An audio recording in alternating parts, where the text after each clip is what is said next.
Oh, my lands, welcome to another amazing episode of the show. I'm Jay Connor, the Private Money Authority. I'm so glad that you are tuning in to this particular show because, listen, my friend, I have got a guest here that's information that you have not heard anywhere else. His name is Chris Prefontaine. I've had him on the show before. He's one of my most amazing guests, and the odds are you have not heard him yet. So with that, let's bring Chris onto the show and get started. Chris, welcome to the show, my friend. Hey, Jay, good to see you again, buddy. It is great to see you again as well, Chris. I appreciate you blocking out some time to be here on the show to share your many years of experience and what it is that you've got going on today that's working in this market. But before we get started, nobody understands and knows how to introduce Chris better than you do. So, Chris, introduce yourself. Tell us how you got started in real estate.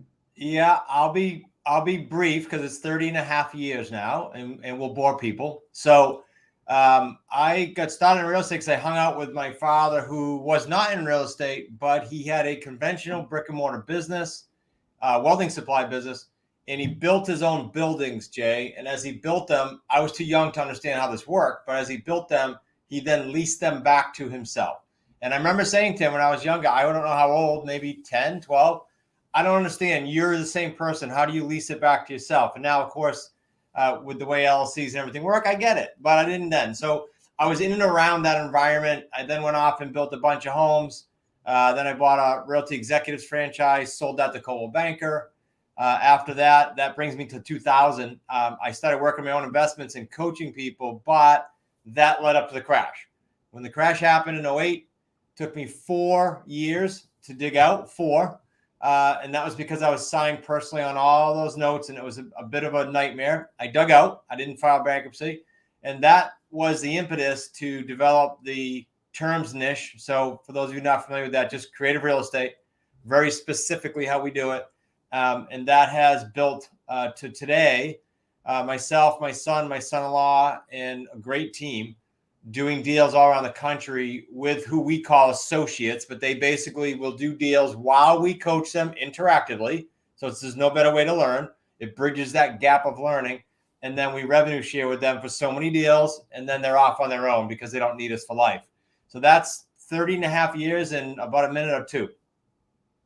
Excellent job, Chris. There's no way I could have done 30 years in 90 seconds. So let me ask you this question. Yeah. So as you know, as I know, as the person that's listening to us right now knows, there's all kinds of real estate. There's 100 different ways to be in real estate. There's single family houses, there's commercial, there's self-storage, there's land, on and on and on and on. There's new development, residential. And then once you decide which part of real estate you get in, then there's all kinds of creative strategies that, revolve around those different, strategies in real estate. So here's the question. How and why did you land on this particular niche called the terms niche? And before you answer that question, define what does terms and terms niche mean? Sure, thanks. So terms niche to me means buying creatively either one of three ways: lease purchase, owner financing, and we niche down that. We'll talk about that. Or subject to existing financing. So that's the definition, but how and why did I do it? Coming out of 08, two things come to mind, Jay, immediately, and we can dig deeper if you want and peel the onion back. But two things that come up are, number one, I was personally signed on debt on about 23 projects or properties when 08 happened, and like a light switch went off. February of 08 hit me right between the eyes. So when I dug out, literally by February of 12, took 4 years, I said, all right, if we're going to do this again, like I was spent mentally, physically, it was stressful. So if we're going to do this again, what will we do? Sort of what are the rules we'll play by, if you will? And the things that just were glaringly obvious were, number one, we will not sign on debt ever again. Now, nobody would loan to me then, but I've rebuilt and I could now and I don't. So we don't sign personally any bank loans. We don't borrow, period, with very few exceptions. That's number one. Number two, I was a little frustrated as I sat and kind of went over what we would do. And just to give some context for the listeners, I went from about a $2.8 million property overlooking the water, which today is assessed at about $8 million, not assessed, valued, to a one-bedroom apartment. Talk about a humbling experience. One bedroom, my wife and I, to rebuild. Quite an endeavor. And when I did that, I said, all right, every January for the past, 2.5 decades, I would say, all right, real estate treated me well, but I got to kind of do it again. Like it's transactional in a lot of the niches, not all, but in my world, it was building, it was flipping, it was rehab, it was raise the roof projects, it was condominium conversions. Those all paid me really well, but once. So I said, how can we get it so that it's not just that payday, but I can get some long-term sustainability? Federally, the 3 payday system, which is we get paid now on deals, we get paid over time, we get paid long-term. And that to me is the ideal business model for any business, not just what we do. So the benefits of this term niche, number one, I just heard you say in recap, you're not signing any personal guarantees. You're not signing for debt, which obviously reduces your risk greatly. So when you're in this term niche, you're buying creatively. Let's dig down a little bit. You mentioned a lease purchase. You mentioned seller financing. You mentioned subject to. I'd like to drill down for the person listening to us. Exactly what do you mean by controlling a property lease purchase? Are you buying it on lease purchase? Are you selling it on lease purchase? What do you mean by lease purchase? Okay, good. So in all states except for Texas right now, we refer this as a sandwich lease. So we're going to tie the property up with the seller via a lease purchase. We're then going to file a notice of option so that we're on title and we're protected, most importantly, so they can't sell that property off to Uncle Joe or something happens to it.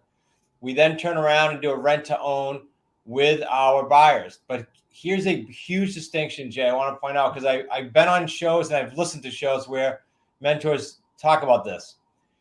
Our buyer program is extremely strenuous, where we have about a 2 to 5, COVID maybe pushed up to 7, but it wasn't bad, % default rate. Because in this case, my son, Nick, has a bunch of steps he brings them through to pre-qualify them and to make sure they're truly buyers, not renters that want to have a dream to maybe someday own and their credit's been messed up for 30 years, but truly buyers who truly need time. And you're talking about the exit strategy. Yeah. So we tie it up on a lease purchase and we exit on a rent to own. Now, there's plenty of advance where we'll give them incentive and maybe change that lease to a longer term vehicle for us and then owner finance them. But that's probably a different conversation. So that's lease purchase. Is your desire, is your business model to actually help them or see them through getting their own financing, or are you happy with them working on that, so to speak, on their own? Good question. So we point them and suggest to them where they should go for financing. We don't do it, but there's two things there, 2 buts. One is we make sure that part of their agreement is they've got to fulfill their mortgage ready steps, we call it. And if they get off track at any point, it defaults their purchase option, in which case they would just be a tenant. And again, we're about 2 to 7%. It'll come back to the 2 to 5, I think, post-COVID here. And then if we end up turning our deal, our side of the deal, into a longer term deal, i.e. change the lease to a sub 2 eventually, we'll give them a carrot, the buyer, a carrot. And we'll say, hey, if you get your deposit up to 20% over time, take your time. And if you never miss a payment, you'll never see a bank if you don't want to. We'll want to finance you. So there's all kinds of different ways to pivot, but that's the base model. Got you. And then you talk about seller financing. What does that mean? When we buy, you mean? Yeah, when you're buying on seller financing. So we go a little bit more narrow in this niche, Jay. Because owner financing is broad, we will look for properties pointedly, including the office building I bought 4 years ago, that are debt-free, free and clear. As you probably know, it's, I don't know, somewhere around a third of the properties. I talked to a mortgage broker in Florida the other day that told me in Naples, it's 52% of Naples are free and clear. I thought that was cool. So we look to talk with them. Why? Well, especially during this hot market, they don't need to sell. They would have presumably put a loan on it in the past, or, HELOC, or sold. What they want is some cool planning, estate, taxes, family. They want that kind of planning as long as they get their price. So we hunt for that, so to speak, and then they become the bank. We pay them monthly payments. Most of our deals are principal only monthly payments, principal only. And so it's a great tool against any market changes, etc. Now, a quick example. We bought the office building I'm talking about. All my companies are in it, but I have tenants too. He was free and clear. He was a very savvy investor, big landowner. He said, I pointedly want owner financing, but he wanted interest. And I said, well, we buy with principal only. What we did is a hybrid. I paid principal only for 2 years, really got the principal down low. And then at that time, we took it, this was in 20, we took it and amortized the rest at his interest rate. We both won there, and he was super happy. I paid him his price, and I got a 20-year term. Why would most sellers be happy with principal only payments and no interest? Oh, here's my experience. Some want, I'll pay a small premium. Let's just say it's a house. Get the building out of the mix for a minute. If it's a house and it's worth, say, $300,000, I might pay $320 or $310. What that depends is how long they'll go out with me for principal only payments. And so I call it ego, call it they want the best price from that component. They let us go on principal only. Second is, frankly, when the rates were as low as they were, I don't think they wanted to file for interest income and go through that mess with the little money it was. Most go for it if they get their price. Most sellers with residential anyway go for it. Yeah, it's been my experience, and also through other colleagues such as yourself, when it comes to seller financing, for whatever reason, and tell me if you agree with me, the main important thing in the seller's mind is I want my price. I want my price. And you're now going to show them a way where they can get their price. I agree 100% with you. And I said, call that ego or whatever it is. They just want to know that they won it on their price range. I agree with you. And sometimes I'll have to say to the seller, if they say any other variable like interest or down payment or higher monthly, I'll just say, look, there's like a quadrant here. We got price, we got monthly, we got term, and we got down if they bring it up. I don't. And so I say, I can't give you all four. Let's have an open conversation here. I can give you maybe a couple of them, but I can't give you all four. And we just have an open chat. And that sounds fair, right? Right. It sounds fair because actually what I hear you saying in the conversation with a seller is, I want this to be win-win. I want it to win for you. I want you to get your price. It's got to be a win for me based on the strategy that we use to actually fund or get your property financed to where, it's going to be a win on either side of this deal, right? 100%. Yeah, 100%. And they feel good about that. And I'll also say things like, these are just like seeding in their mind, right? We're just seeding some thoughts. And one is I'll say, look, we're a conservative investor. If I try to get a longer term, we're conservative. And the last thing I want to do is call you back and ask for an extension. So I want to overperform for you, not under, and I don't want to overpromise. So this is why I'm asking for this term, and we don't default. And I just say that confidently. It's more about making them comfortable with that, I think. Yeah, I agree. What percentage, best guess, unless you know specifically, what percentage of sellers with seller financing will sell to you no down payment? That's a good one. I found that once I get over 600 in my market, over 600 grand or so, you're starting to test the waters of, I got to put something down. We bought a house on the water for $945 and had to put down $8 grand. I mean, that's literally nothing in my opinion. What we do say, Jay, is look, we're going to pay your transfer tax, because all our states we deal in have tax. Some don't for our students, but ours. Yeah, well, here in North Carolina, we pay $2 per thousand. Yeah, I think we're $4.56 per thousand. So I'll say to them, we'll pay your transfer tax. I don't expect you to come out of pocket. If I don't give you down payment, I'll pay your transfer tax. That usually works. And sometimes in their closing costs, but if they want it down, they're going to pay their own transfer tax and their own closing costs, in which case you do the math. It's not a big deal. So most of our properties are going to be under that price range. So I'm going to tell you that about 90 to 95% of our deals are no money down. My building was an exception. It was an income property. I had no problem putting some money down.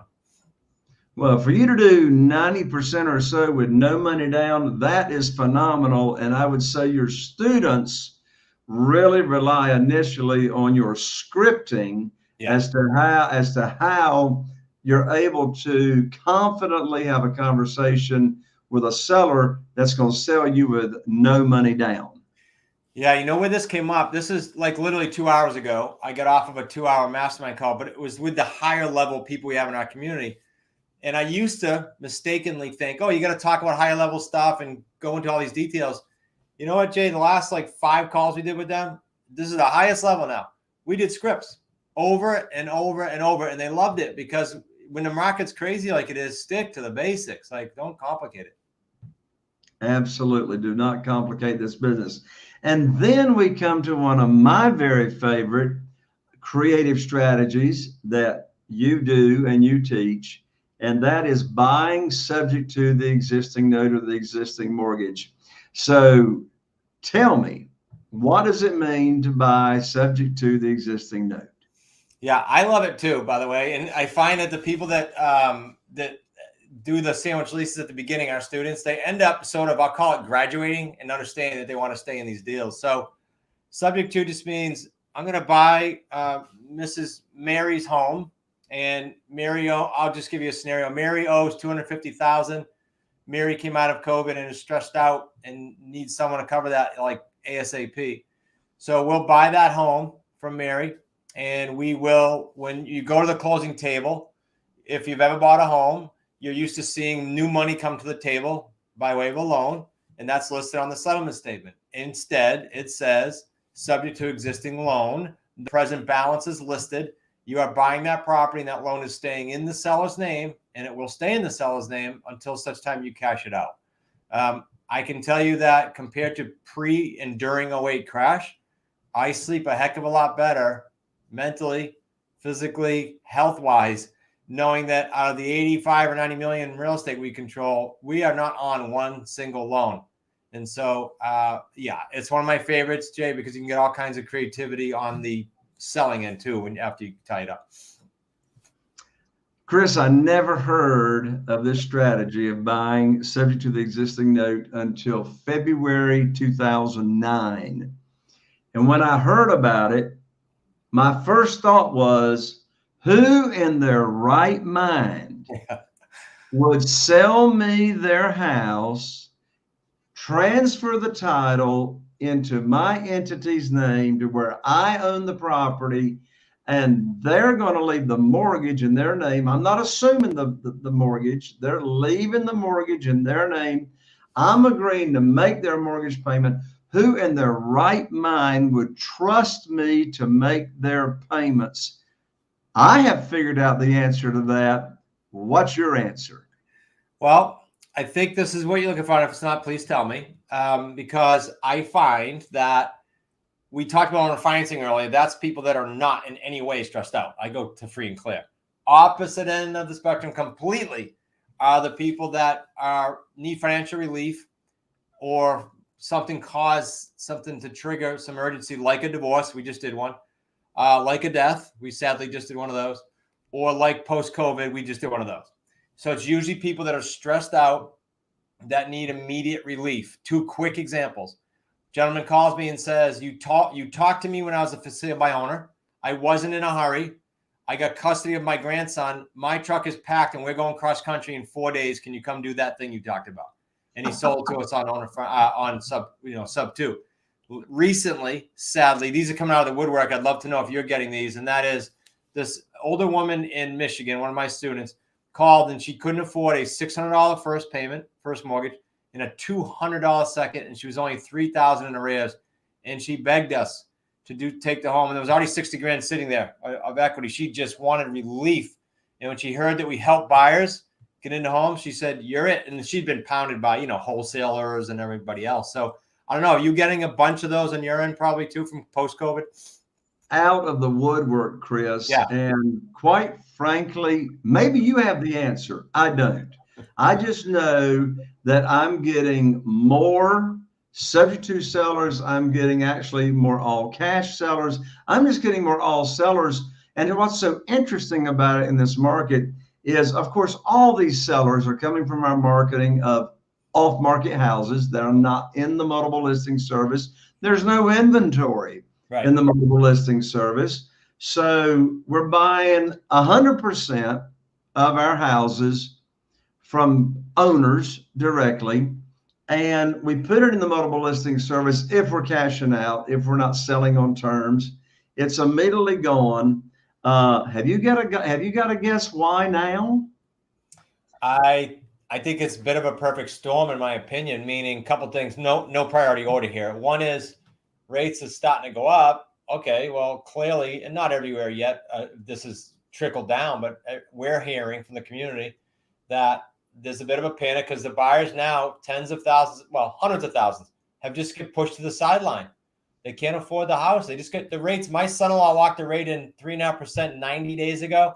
Didn't do that deal and bought a house last week, and his rate lock is 5.35. 90 days. You just kicked everyone out of the market that was borderline. So then the seller demand has to come down. This isn't like an opinion. So that's one thing. The second thing is what you and I just said. A lot of these post-COVID, sadly, are kind of coming up, whether it was forbearance or that they, had a job hiccup, whatever. There's a lot of ripple effect from COVID, all kinds of different.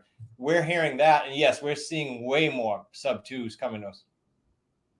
Yeah, same thing for me. In any of your business model, Chris, do you use private money?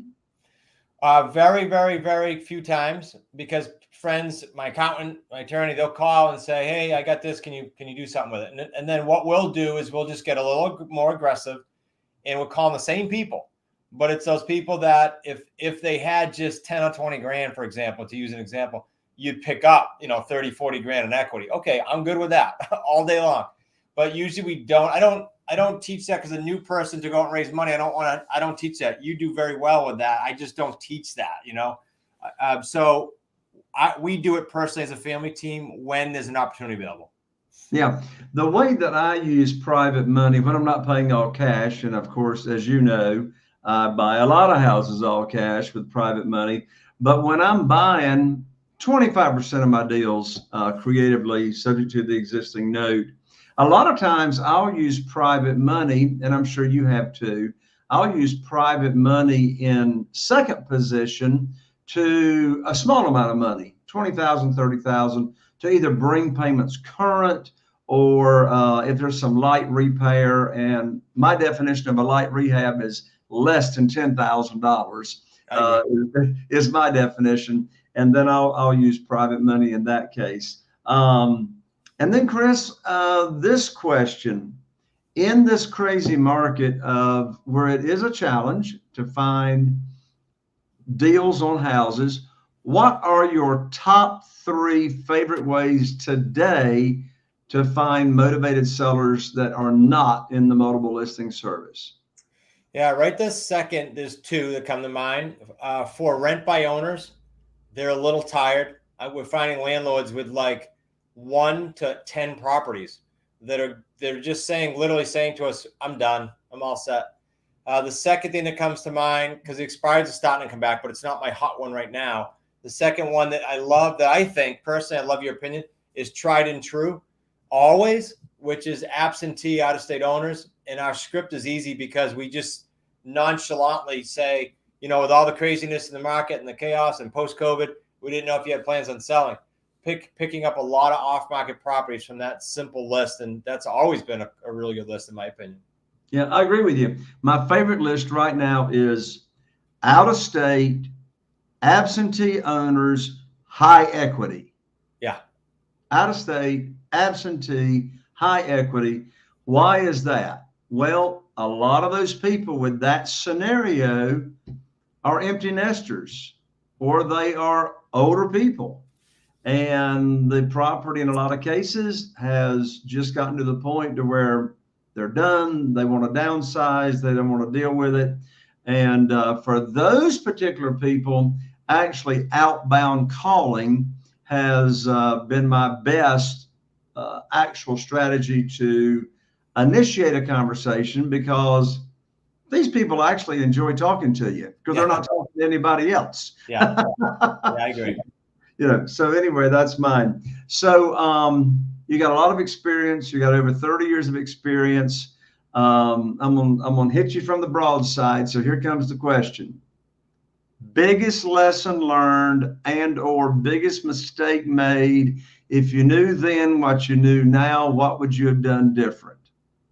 Yeah, it has to be, not to pour more salt in my wound, but it has to be the my experience with the 08 crash. And that was signing on loans. It sounds simple, but I get calls, Jay, weekly, and I'm sure you do. And the call sounds like this. Chris, this bank or the government loans would let me borrow this many times for this many houses because my credit's good. So I can do that, right? And then I can do your method. And I say, not unless it's your personal residence. So we just don't do that anymore. And until you've lived it, and obviously you've gone through cycles like me, it's hard for someone with great credit getting into real estate to understand, no, don't do that. And here's why. So that's my biggest mistake, was gladly sharing my credit score and my signature. And how we got out of it was we just don't do it anymore. It sparked this. You couldn't have convinced me in 08 that was a good thing, but it was a great thing because it's what sparked what we've built now. Oh, absolutely. And if you had not been through that experience, you wouldn't be here. You wouldn't be where you are today. Never. Isn't it amazing? As painful as it is, most of the growth always takes place in the valley. No, there's no question. And just for context for the listeners, I'm talking, when I said stressful, I'm talking IRS, credit card companies, a tow truck showing up at 4:30 in the a.m. when I went to walk the dog, like you name it, it happened. And so that's why we went to a one-bedroom apartment, rebuilt, and now I'm basically cash. Like there is no debt. So you can do it. If you're listening, you've got any challenge, you can do it. So Chris, what is it about your persona? What is it about your mindset? What is it about you personally that got you and gets you to push through no matter what happens? Has to be the people I listen to, like bar none, people I listen to. You and I have some mutual contacts and friends. And some of them, the very same people, said to me, that's nothing. And here's what you do. So reach up, speak to people that have been through cycles. If you speak with someone like Jay or I, you're going to learn that it's okay. There's ways to pivot with every single market. It's who you rub elbows with. And you cannot underestimate that by any stretch of imagination. Don't get caught with what some podcast hosts have said to me. They call it new money, like since 08. And I know it's a long time now for some. It's 13 or 14 years. But the fact is, you've got to be hanging out with the right people that have been through market cycles and even personal cycles too. And then you can lean on them. Go lean on them. And don't try to reinvent the wheel. Excellent advice, Chris. I know you've got a fantastic gift to give. And what is that?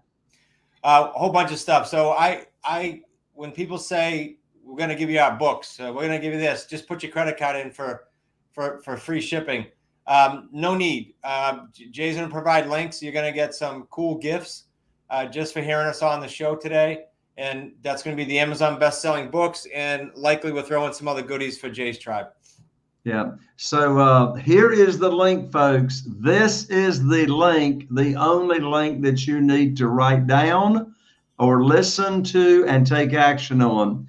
Go to www.jayconner.com/Chris, CHRIS. Again, that's jayconner, JAYCONNER.com /Chris, CHRIS. And Chris and his team will actually send you his best-selling books. You don't even have to pay shipping. I mean, it's coming to you in the mail. Chris, take a second and give them just a taste of what they're going to get. Yeah, so I'm from New England, so we're blunt, we're to the point, we're very candid. In the Real Estate on Your Terms book, it got revised during COVID. That was not planned. I wish I could tell you I was that smart. I didn't know that was coming. We were revising it. So we made it very, very COVID and post-COVID specific in what you should be doing. So that's the hard copy book. And then there's one called Deal Structure Overtime, where we rip apart deals, but we also kind of peel back the green curtain and show you the nuances, the good, the bad, the challenges, where we messed up. And it really goes into how you get these deals structured the right way to create some amazing 3 payday deals. That's awesome. There you have it, folks. My good friend, my expert, my brilliant real estate investing friend, Chris Prefontaine, offering the very valuable training for free. You don't even have to pay shipping. Again, get it over at jayconner.com/Chris, CHRIS. Chris, thank you so much for joining me on the show. Thanks for having me, Jay. Always good to chat with you, and I'm glad people could listen. There you have it. Take action, folks. Don't miss out on this. There you have it, my friends. Another episode of this show. I'm Jay Conner, the Private Money Authority, wishing you all the best. And here's to taking your business to the next level. We'll see you right here on the next show.